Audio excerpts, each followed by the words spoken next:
Hello everybody, welcome to Indigo Tarot Odyssey. Tonight we have our most fabulous read of past lives, and I set it up in a 4-card choice spread, and I've allotted pieces of jewelry too that can come from those areas or are available very shortly in my shop. A friend of mine sent me some pieces that I'm going to put in there because they are remarkable, and I'll have like a fun jewelry day too where we like I do a tutorial and I talk all about it. But this is about our past lives time. So I got to stay focused. I'm very excited. Every time I went to start this video, the kittens came out. So I had to play with kittens. So I'm getting very little done in that regard.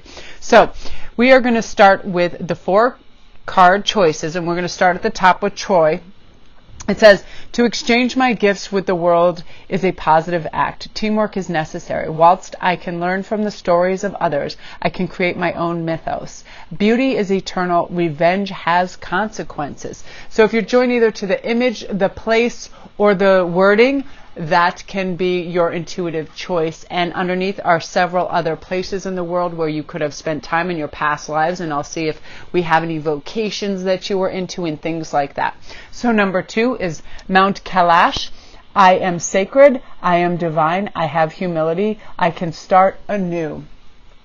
Number 3 is Valley of the Kings. Death is a transformation. It is a natural part of life. There are consequences to all actions, no matter how small. I feel like a great many of you will probably pick this. So many people have an affinity and past life experiences in Egypt that it's phenomenal. A lot of times when I'm doing readings and or I'm speaking with people, they have a lot of recollection, recurring dreams, out of place memories, retrocognition about it. So this is, but of course it's an ancient civilization where, you know, a lot of things sprung from. So of course that I think that'll be a heavy choice. And then number 4 is Mecca. I radiate my peace outwards. I have faith. I am devoted. I understand that forgiveness frees me. Oh, wow. So beautiful, all of this. Okay, so I'm going to give you a moment to make your choice, and then we're going to see what's going on. And also, if you want corresponding gems, we have white howlite over here, coral, and then over here we have turquoise, and then we have a lighter blue turquoise. I love this really earthy spotted turquoise. It's beautiful. Okay, so those are your choices, and I'm going to begin at the top with Troy. And if you chose that, there's a very strong possibility that you have hailed from that part of the world, which is in Turkey, and its element is earth. And it's pretty much about an exchange, revenge, heroism, teamwork, mythos, dreams versus reality. You know, almost everybody has heard of the story of the Spartan beauty Helen and her lovely face that launched 1,000 ships to war, and that story. And there is a very strong possibility if you have started joining images in your head of this, that this is a very possible past life experience for you. And we're going to see some other places as well, because I feel that we are born, you know, century after century. I have a lot of retrocognition of several different places, of Norway, of Egypt, of the Highlands in Scotland, definitely you know, a full-on Celtic existence in the 1600s. So Statue of Liberty, one of your possibilities is, if you can remember a boat voyage and coming to the U.S. and seeing the Statue of Liberty, coming to Ellis Island. I feel a lot of you have Italian and Irish backgrounds, and your family had taken a voyage and you were smaller on these ships, and you remember seeing this image. It's very profound. It's very strong. And there was a lot of hardships when people settled in New York. There was a lot of territorial wars, especially between Irish and Italian people did not like each other when they first arrived. There was a lot of skepticism. There was a lot of doubt, a lot of fear, a lot of gangland, like straight out warfare in New York over territories. Very, very odd. So that is a definite possibility. And I love the wording of this. It says, I am free to be who I am. I have a right to my own happiness and sanctuary. I am free to be authentic. And that's true. So I feel a lot of you're very independent. You have your own way of thinking and doing things, and you're not swayed by others, and you're not concerned what others think a great deal of the time. Let's see that. So that is definitely a possibility. My favorite place. Oh, I love this. I know where the places upon this earth that resonate deeply within me. I open myself to the healing power of these places. They are unique, just as I am unique. So I also feel like a lot of you people You're very into mountain ranges and fields and like Oklahoma type places with wide open spaces, that you really would prefer that to cities. Cities kind of make you feel swallowed up and tight and a little condensed. So you're definitely into countryside. Yes, and I definitely try to really think back and start writing down words, because I feel like you have taken the journey from Italy, Ireland over on the boat, and that you have definitely had an existence in Turkey, in that area of the world. If you're really attracted to certain imageries that bring you there and certain folklores. Now, one of the, and feel free to watch some of the other ones as well. They may resonate for sure. So there's some signs that your soul is reincarnated many times. 1 is reoccurring dreams. 2 is out of place memories. 3 is you have a strong intuition, deja vu. You're an empath. You have precognition, which is foreknowledge of something. Retrocognition, and retro is Latin for behind or backwards, and cognition is knowing. So backwards knowing, you know behind the scenes how you existed, what you did. Like, I get really intense visuals of certain places.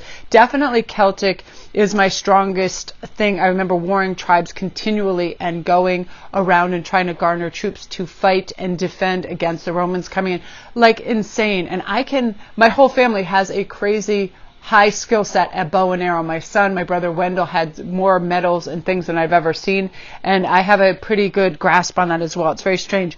And you feel older than your age reflects as well. You have a great affinity for certain cultures, time periods, environments. You also can have unexplainable fears and phobias. Number 11 is you feel as though Earth sometimes is not your home. Yes, definitely. So that's that group. Beautiful, beautiful. And I also want to see if you had a past goddess that you can sometimes relate to. Yeah, Demeter, the nurturer.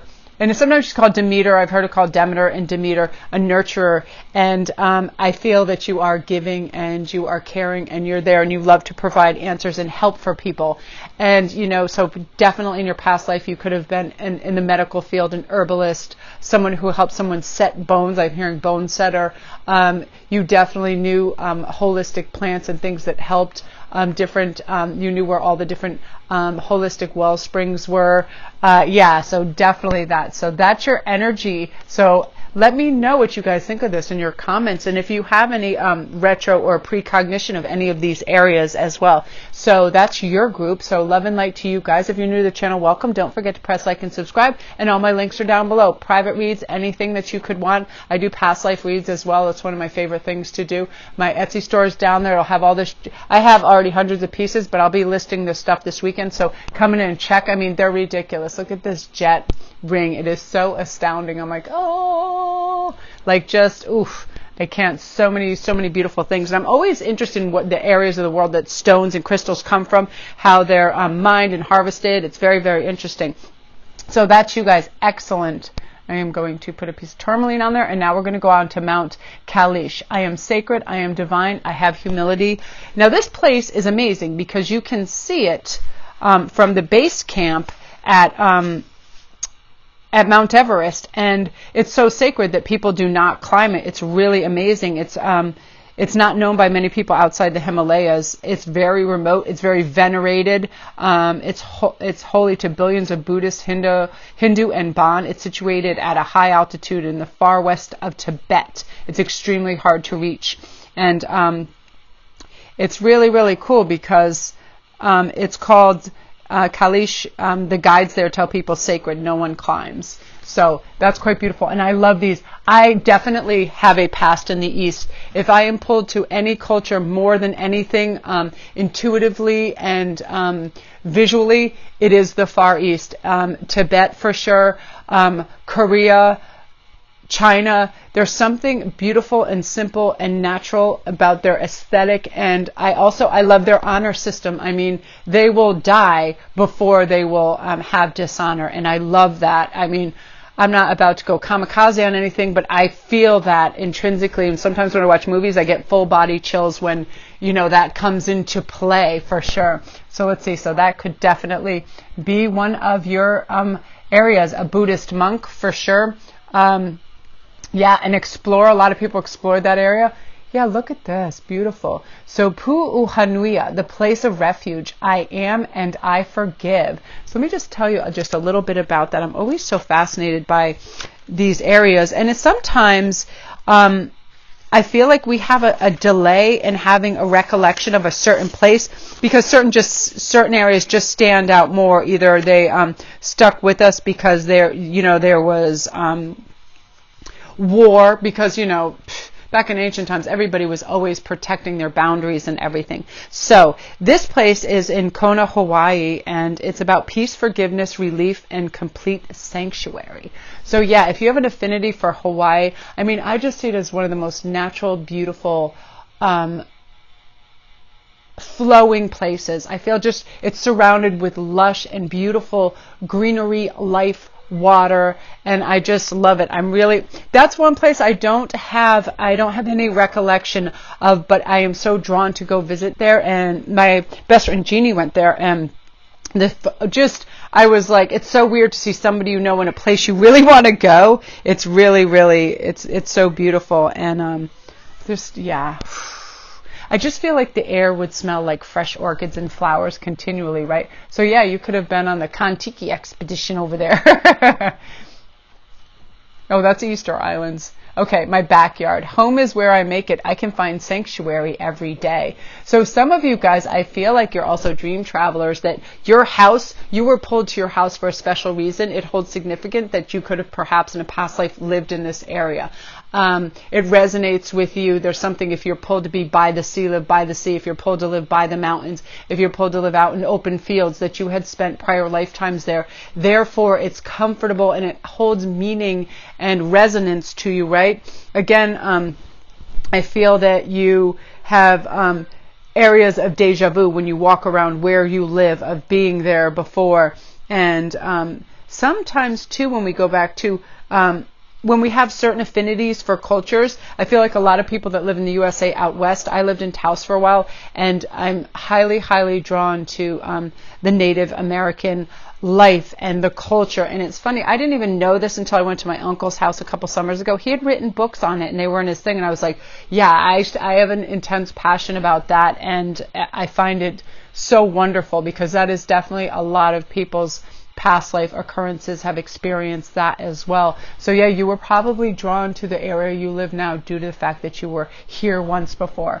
And let's see if you have a goddess message for you. Bridget, a creative spark. Yeah, I feel too that you are a creative soul. I feel like you are a great lover of music and dance and just celebrating, and you like to not only visually see art, but partake and create some of your own things, sculpting, drawing, painting, any of those things. And it's funny, I find Greek people some of the most stimulating, brilliant people in the world. I feel like they are so highly creative in everything, poetry, their words, what they create, their art. It's amazing. Like Eleni, who is my soul sister, creates things that are just blow my mind. I mean, I'm left speechless when I see them. And she actually created the artwork for our Oracle deck we're doing, which I'm currently writing, and I'm going to keep everybody up to date. But yeah, I feel like you have a creative spark, and you feel good in your home. You feel comfortable. It's a place of refuge for you. So that's you guys. If you're new to the channel, welcome. Don't forget to press like and subscribe. And all my video links are down below for everything you'd want. Private reads, my Instantgo, my Etsy that'll have all this jewelry, and I have hundreds of other pieces in there with healing stones, protective stones, all that kind of jewelry. I'm really a advocator of that, and I feel that we're naturally drawn to stones for a reason. That's a chakra that needs clearing when we're really taken to something. And turquoise is very healing and protective. And every stone has its vibration and helps in a certain way. So that's you guys, beautiful energy. So now we're on to the Valley of the Kings, which I feel a great deal of you guys are definitely drawn to. I feel that since it's such an ancient and revered culture too, that just billions and billions of people have past recollections of this. And it says death is transformation. I read this earlier. It is a natural part of life. There's consequences to all actions, no matter how small. And as you know, in their burial rituals, their organs are taken out and weighed. Their heart is weighed against a feather. There's all these beautiful, really amazing burial rituals. And it's so amazing. When I was younger, I couldn't believe the fact that they would bury the kings and the pharaohs with their servants so they could travel with them to the next life, all their gold, all their riches, so they would have money in the next life. Like, utterly fascinating. So I feel like a great deal of you are drawn to this time. I mean, Egypt is amazing. So another cool thing is there's two branches in the sandy valley of the kings. There's the East Valley, where most of the royal tombs are situated, and then the West Valley only contains the tombs of Amenhotep III and I. So some have pit chambers, but archaeological teams of all nationalities have been working in the valley for over 150 years, with varying degrees of success. Some have done some irreparable damage, and perhaps the most famous find, as you guys know, is fully intact tomb of King Tut by Carter, but there was also a curse that was believed to be involved in that, and at the opening of the tomb, everybody that was present got killed after the unsealing. So there's so many ideas that swirl around on that there it was an ancient curse. There was poisons that were allotted into the air and released at the opening of it, all kinds of stuff. So if you can check that out and you don't know about the history of that, it's truly fascinating. So that could definitely be one of your backgrounds. And then we have, I call this Palanque. It could be QE, but I think it's Palanque. I have a personal relationship with my patron guides. I am the result of love through the ages. I am awakened by my own value and purpose. So let's see. I want to tell you a little bit about this. It has some lovely things in the book. Oh, and if you guys are ever curious about this, it's called Earth Power Oracle, and it's by Stacy DeMarco, and super powerful. She gives a great rundown of the areas, the folklore about it, everything. There's everything in here. Palanque, I have to concentrate on.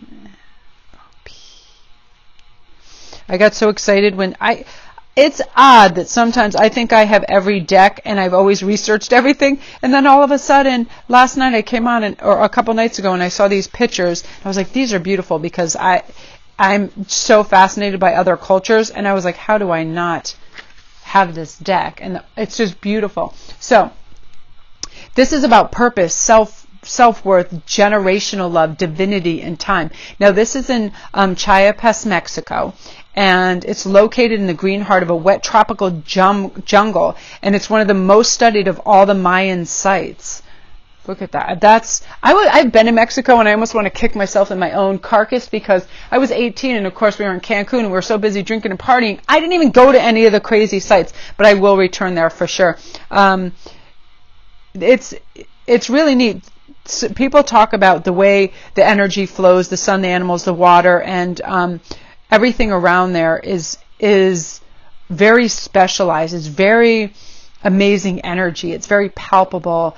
And could you imagine just walking through this with all the living things in the building? And I feel that the artwork about the temples and the way they were erected is so amazing. And I love how they sort of elevate everything. They're places of sanctuary and worship. It's very beautiful, right? So that could definitely be part of where you spent one of your past lives. So let's go on to the next one. I'm very excited. Oh, I think we had this before. This is the Fushi Myanmar Grand Shrine. I nourish myself, and I am open and completely abundant. I am fertile in every way. I am joyful and happy.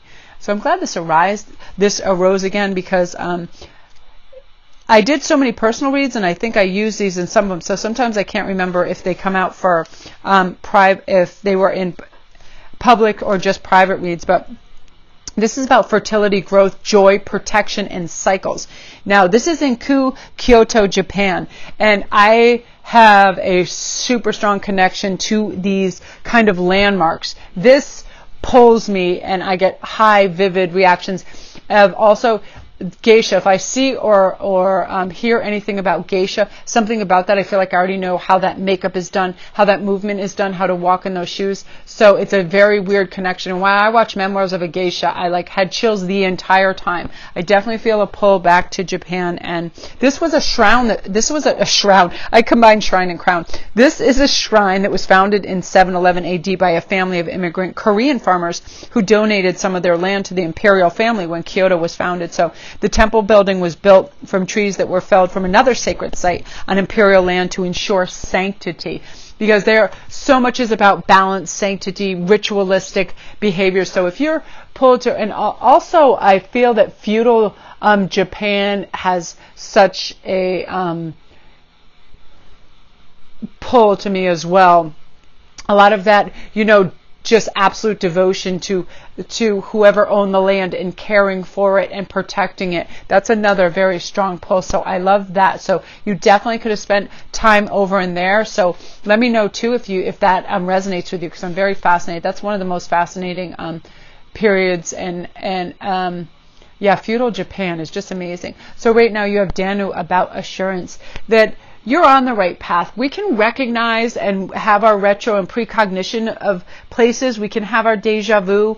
And just know, also there'll be unexplainable fears and phobias that come from past life. But be assured, in this current life, that we are divinely protected and guided to move through smoothly. So that's you guys. Beautiful. If you're new to the channel, don't forget to press like and subscribe, and also all the notification bell so you know when all the new videos come in. And if you hit the small gray arrow, it'll bring you to all my links down below to all my private reads, which I get to in 24-48 hours. It'll bring you to my Etsy store where I have all this natural stone jewelry. It'll bring you to my Patreon page if you'd like to support the channel. And everything is down there. Everything and the kitchen sink. Probably some of the kittens live there now too. All right. Love and light to you. Okay, so now we're on to one of my favorites, and I feel very connected to this too. Mecca. I radiate my peace outwards. I have faith. I am devoted. I understand that forgiveness frees me. So let's see any little details in this. As you know, this is in Saudi Arabia. I definitely have high visuals of desert sands, riding horses, camels, the tents. I remember erecting tents and setting up tents. And I mean, I'm pretty much a crazed historian. I love everything about history. And I actually, when I was in charge of Walden Books and I was a manager there, I was in the history section, and they let us take home books and read them so we could recommend them. So sometimes I would just bring volumes and volumes and volumes. And this area of the world always held a lot of mystery and suspense to me, and I loved it.